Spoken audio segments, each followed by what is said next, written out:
Pronto, torcedor, pronto, amigo, amiga, tudo bem com vocês também? Bom, eu prometi aqui um vídeo, né, no meu canal, para você que me acompanha, seja no Instagram, seja aqui no YouTube, se bem que nunca mais eu publiquei nada, né? Mas estou voltando à ativa aqui no canal no YouTube, porque aqui a gente tem mais tempo e coloco os destaques no Instagram e vocês vêm para cá. Olha, eu prometi trazer detalhes, né, sobre o Central, sobre essa questão da estrutura que o clube está tendo agora para a disputa desse campeonato brasileiro da Série D, que está fazendo uma extraordinária campanha, né? Então eu vou tentar passar para vocês aqui como é que está. A situação é complicada, viu? É complicada no aspecto financeiro dos repasses da CBF. Não sei se vocês sabem, mas há todo um repasse, né? Nem todo mundo sabe disso. Para mim é surpresa. Muita gente não sabia que a CBF banca todas as despesas dessa Série D. Mas antes de eu explicar isso para vocês, deixa eu fazer o meu pedido aqui, né? Para vocês se inscreverem no canal, né? O canal é recente, mas já tem mais de 1.000 inscritos, é bem recente aqui. Recente que eu digo de atividade, de estar postando vídeos e tudo mais, transmissões que fizemos da Copa TV Asa Branca de Futsal. Mas para vocês se inscreverem, né, para ativar o sininho, porque quando tiver qualquer matéria, qualquer vídeo aqui, vocês então recebem essa notificação e compartilhar com os amigos, deixar o seu joinha, isso é importante para a gente, tá? E antecipo também que a gente está preparando aí uma nova estrutura, tá? Vem aí algo muito interessante, mas eu não vou antecipar nada agora, mas algo bem interessante em relação ao que a gente vai fazer aqui no canal e nas mídias sociais, tá? Estamos preparando aí legal, uma coisa que eu queria há muito tempo e finalmente encontrei os parceiros para fazer isso, mas eu vou contar essa história para vocês depois. Bom, mas deixa eu dizer para vocês o seguinte, gente, como é que funciona essa Série D? Claro, talvez a grande maioria dos que me seguem, me acompanham, sabem que eu, né, trabalho com a Série D há muitos anos, né? Que eu digo trabalho assim, porque eu vim para Caruaru acompanhar o Central em 2010 e daí então me aproximei muito, né, da cobertura desse clube, embora sempre já tenha trabalhado com clubes do interior. Então, sempre fiz questão de acompanhar tudo de perto, né, para entender como é que funciona. Eu vejo muitas críticas, eu teço críticas também a diretores, óbvio, quando eu vejo que as coisas estão erradas, mas nunca perdendo o respeito e a admiração que eu tenho pelos diretores de clubes do futebol do interior. Eu tenho respeito, muito respeito, porque não é fácil. Não é fácil. Imagina você montar uma equipe. Vamos pegar o exemplo do Central agora. E não estou defendendo ninguém, colocando ninguém em pedestal, não. Mas eu acho que é justo, que a gente, então, entenda isso tudo. Né? Claro que o torcedor cobra que haja um bom time. A gente cobra, a gente da imprensa cobra isso. Mas o cara montar, né? Se responsabilizar por um time aí, 30 jogadores, comissão técnica, diretores, tal. Não é fácil não, viu, gente? Não é fácil não. Claro que existem as vantagens. Ninguém entra de graça, né? Entra porque acha bonito. Aqueles que entraram de graça, correram e entraram de graça, que eu digo assim, sem estrutura e sonhando apenas, mas sem expertise, e deixaram muitos problemas para os clubes. É exatamente isso que eu vou tocar nesse assunto aqui quando eu falar da questão financeira. Mas o que é que acontece na Série D? É relativamente tranquilo para um clube participar da Série D. Relativamente. Por que relativamente? Porque a Série D, quem está nessa competição, recebe. Todos os clubes, tá? Na primeira fase receberam o valor de R$ 450 mil. Poxa, Eri, mas é muito pouco. Cara, antes não tinha nada. Não tinha nada, nada. Então, os clubes recebem esse repasse de R$ 400 mil, isso há um bom tempo já. Talvez, assim, 2002, 22, por aí, começou a ser feito um repasse no período 2020, 21, né, no período da pandemia, a CBF começou a dar essa ajuda para os clubes também. Eu não lembro aqui exatamente o ano, né, que começou isso, mas a verdade é que hoje R$ 450 mil para os clubes que participam da primeira fase. Quem passa de fase, então recebe mais um valor, recebeu R$ 170 mil. Quem passou para as oitavas, R$ 190 mil. Guarda essa informação que já vou falar em relação ao Central. A CBF era banca, por exemplo, jogadores do Central, pegar o exemplo nosso aqui, de perto. estão nesse momento num dos melhores hotéis lá na cidade de São Luís do Maranhão. Um dos melhores hotéis, viajaram de avião, né? Um ônibus pegou a delegação na quarta-feira à noite, aqui em Caruaru, levou até o Recife, do Recife o avião levou até São Luís do Maranhão, a delegação de 32 pessoas. A CBF disponibiliza 32 passagens, ida e volta, do clube até o local do jogo, transporte para ida e volta, enfim. Então é uma ajuda substancial. Se você colocar tudo isso na conta, ajuda não, investimento, né? Investimento. Vamos tirar o termo ajuda, porque a CBF tem muito dinheiro e teria que fazer isso mesmo. Mas o que eu quero dizer é que os clubes, eles têm esse repasse que é muito importante. No campeonato estadual, por exemplo, tem nada disso.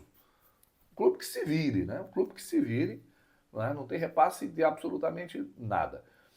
E a arbitragem não é paga, né? Não, o clube não gasta com arbitragem. A CBF banca tudo. Entra no borderô, né? Mas o clube ele recebe esse dinheiro da CBF para pagar aos árbitros, né? Pagar a taxa de arbitragem. O que não acontece, né? Em campeonatos estaduais. O campeonato pernambucano teve um tempo que o clube não precisava pagar, né? Havia uma empresa que bancava. Não lembro se nesse ano ou se no ano passado havia. Isso foi bancado. Colocado isso, vamos lá. O Central recebeu esse dinheiro? Em tese recebeu, né? Em tese recebeu. Os 450 mil reais da primeira fase viria para a conta do clube, 450 mil. Só que não veio. Por que não veio esse dinheiro? Porque existem causas, né, trabalhistas em andamento, julgadas à revelia. Significa dizer que o clube não tinha mais como apelar. A atual diretoria não tinha como apelar. Então, quando sai o dinheiro, ele já é bloqueado pela justiça. E aí o clube negociou, segundo Sivaldo, né, eu estou passando isso baseado nas informações passadas por ele. Né, então, esse dinheiro, o clube não recebeu. Os 450 mil reais foram direto para esses processos que não eram aqui em Caruaru. Que não eram aqui, eram processos fora. Foram julgados à revelia, o clube perdeu, porque antigos diretores, isso não é de agora, hein, gente? Não é da atual gestão. Também não estou defendendo, apenas informando. Não é da atual gestão. Lembra do preparador físico Bustamante, o lateral esquerdo era direito Jean, enfim, os nomes aí eu não lembro ao todo. Jogadores que não receberam o salário, entraram na justiça e tinham que receber. Só que, à época, os responsáveis pelo clube permitiram o julgamento à revelia. E aqui eu deixo à disposição para que eles possam dizer se foi assim ou não. O Sivaldo ficou de gravar um vídeo comigo, a gente bateu um papo aqui para colocar aqui no canal, ele explicando detalhe por detalhe, tá? Então, estou só antecipando, a gente vai gravar isso. Não foi possível porque ele viajou, mas a gente vai gravar para mostrar e a gente precisa abrir bem o leque do que é que realmente acontece. E aí, claro que eu vou abrir o direito de que os outros dirigentes, porque nomes vão ser citados, e outros dirigentes expliquem. E aí, os 170 mil por passar para a segunda fase e mais 190 mil para passar para essa terceira fase, por passar, esse dinheiro ele está bloqueado na justiça. Aí é na justiça em Caruaru. Tá? Então, 170 mil com 190 dá quanto aqui? Dá 360 mil reais. A folha salarial é de 300 mil reais. Então, esse dinheiro está bloqueado na justiça. O clube fez um pedido, porque está tudo tudo reunido numa situação só, né? Numa vara só, né? Unificou todos os processos para resolver aquilo. O que já foi pago, aqueles 450 mil, todas as negociações, o dinheiro não tem como. Só que esses agora estão bloqueados, esse valor está bloqueado, das duas premiações, 170 mais 190, e aí o clube fez um pedido, oficializou um pedido do departamento jurídico do clube, junto à justiça, para que fosse bloqueado apenas 30% desse valor e o restante usado para que o clube dê andamento, né, a todo o seu trabalho, né, de pagamento de salários de jogadores, toda a estrutura que tem que ser pago, jogador e comissão técnica, o valor de 300 mil reais é a folha salarial do clube. Então essa é a realidade que está vivendo. Eu não vou me aprofundar mais agora para dizer detalhes de quais os jogadores, porque o presidente Sivaldo Oliveira prometeu, né, para mim gravar, que vai gravar comigo, a gente vai gravar um podcast, espécie de podcast, né, um bate-papo, ele falando sobre isso, eu vou publicar aqui nesse vídeo. Mas essa é a situação. Então, assim, a situação não é fácil, então precisa, obviamente, do apoio de todo mundo. Para finalizar, eu quero só falar aqui dessa Série D, como é que está a situação, né? Veja, os 16 colocados agora, os 16 clubes classificados agora. O primeiro é o Asa, 37 pontos. Segundo é o Aparecidense com 36. Internacional, terceiro, 34. Inter de Limeira, Internacional, Inter de Limeira. Altos do Piauí, que é adversário do Santa Cruz, é o segundo, o quarto colocado com 32 pontos. O Barra também tem 32 e o Ceilândia tem 32. O América de Natal tem 31 pontos. Aí vem, ó, Manauara, Rio Branco, Santa Cruz e Central, nessa ordem, com 30 pontos cada um. Aqui vai do oitavo, que é Manauara, até o Central, 11º, com 30 pontos. Aqui é questão de saldo de gols, né? Ó, o Central tem uma boa defesa, mas o ataque não marca muitos gols, né? O saldo central é 9, o do Santa é 10, o do Rio Branco é 13 e do Manauara é 16. Então, o saldo de gols aqui ajuda a entender por que essa diferença de posicionamento. E aí vem o Misto, 27 pontos, o Imperatriz, 27, Cianorte, 26, o Goiatuba, 26 e o Maranhão, que é adversário do Central, é o último colocado com 22 pontos. Central, portanto, na pontuação, né? Isso nos ajuda na leitura, ele passa a ter realmente uma vantagem diante do Maranhão, mas aí precisa vencer essas duas partidas nessa Série D do Campeonato Brasileiro. Era isso que eu queria explicar, mas eu queria esse vídeo com o Sivaldo, mas a gente vai gravar isso na próxima semana sobre essa situação financeira. E como é que ele está pagando o salário? O salário está em dia? Diz que está sim.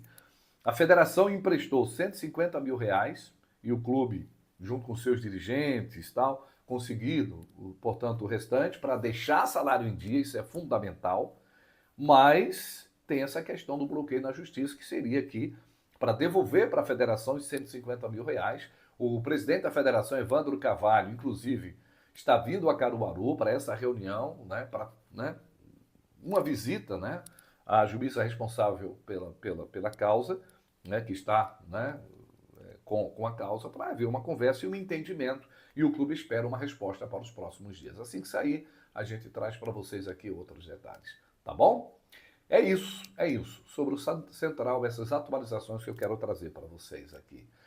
Continuem acompanhando a gente no Instagram e também aqui no YouTube, e deixando o seu like, se inscrevendo, a gente vai se vendo, e prometo que eu vou voltar logo com outros vídeos aqui, com outras informações sobre a Série A2, enfim, eu estou devendo isso a vocês. Compartilhe tudo isso, tá? Com os amigos, diz que ele tem um canal e que a gente vai sempre trazendo as coisas aqui para vocês. Pronto, torcedor, paz, muita paz no seu coração.